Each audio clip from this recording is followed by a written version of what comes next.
It was the strangest looking craft I ever saw. It was a platform of iron, so nearly level with the water that the swash of the waves broke over it under the impulse of a very moderate breeze.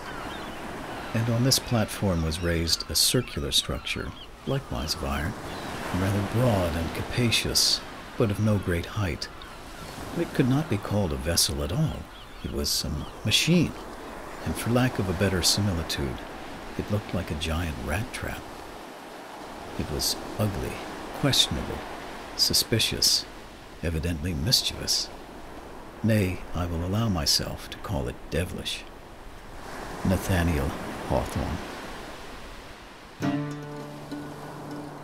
In 1861, Union naval authorities rushed to build an ironclad vessel to fight against the Confederate ironclad ram, Virginia.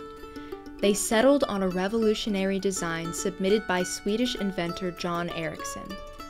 Ericsson's model featured a cylindrical gun turret that could rotate and fire in any direction. Most of the ship's spaces were below the waterline, offering enemy vessels very little of a target. The Monitor would go on to battle the CSS Virginia on March 9, 1862, in a battle that transformed naval warfare. This was the first time that ironclad ships fought one another, and they proved that the wooden walls of traditional navies would become a thing of the past. Prior to the Battle of Hampton Roads, observers in the North doubted that the Monitor would be successful. Many called her derogatory names, like Ericsson's Folly, Tin Can, a wash tub on a raft, a hat on a shingle, or cheese box. Many soldiers could not get past her peculiar appearance. One infantryman wrote that she is not very handsome and looks as much like a couple of planks with a tar barrel set up in the center. But soon this strange-looking vessel would capture the heart of the nation, becoming known affectionately throughout the Union as Our Little Monitor. Following the battle, the Assistant Secretary of the Navy went on board the Monitor, expecting to find a disabled vessel and lists of killed and wounded. Instead, he found the officers having a merry party, enjoying some good beefsteak and green peas. Surprised, he exclaimed, "Well, gentlemen, you don't look as though you were just through one of the greatest naval conflicts on record." One of the officers answered, "No, sir, we haven't done much fighting, merely drilling the men at the guns a little." This was no longer the case of wooden ships and iron men. Now the ships were iron, and the men, well, they weren't quite sure how they fit into the picture anymore, hidden as they were from the direct gaze of the enemy. Some were not even sure they were still sailors. So the battle between the Monitor and the Virginia on March 9, 1862 was a powerful moment psychologically.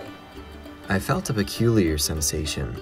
I do not think it was fear, but it was different from anything I ever knew before. We were enclosed in what we supposed to be an impenetrable armor. We knew that a powerful foe was about to meet us. Ours was an untried experiment, and our enemy's first fire might make it a coffin for us all.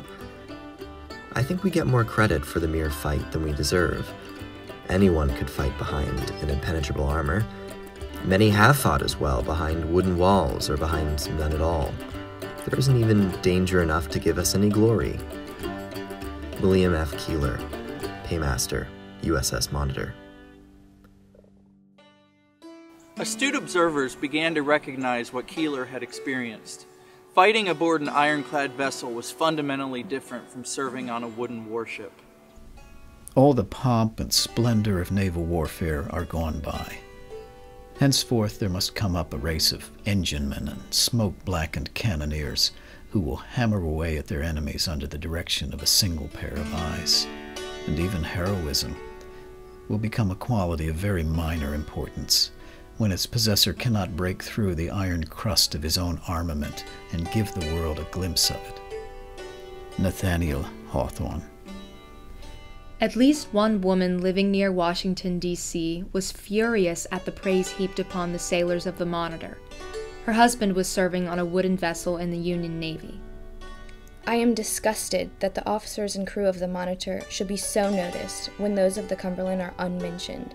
These were more exposed to danger, did their part nobly, and would have done it successfully had the government done their part at all.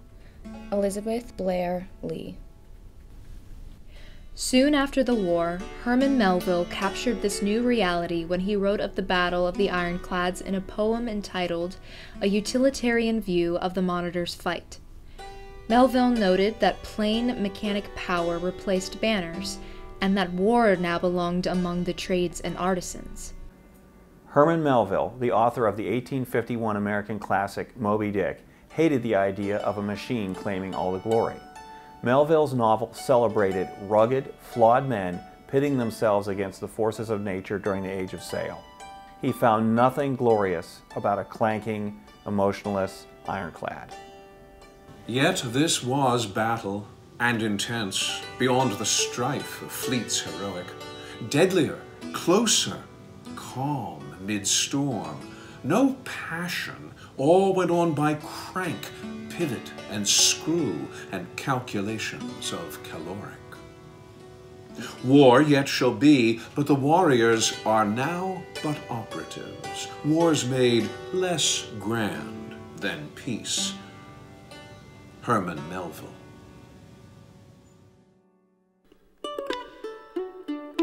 To learn more about the ironclad vessel that revolutionized naval warfare, order Our Little Monitor, The Greatest Invention of the Civil War by Anna Gibson Holloway and Jonathan W. White, published by Kent State University Press in 2018.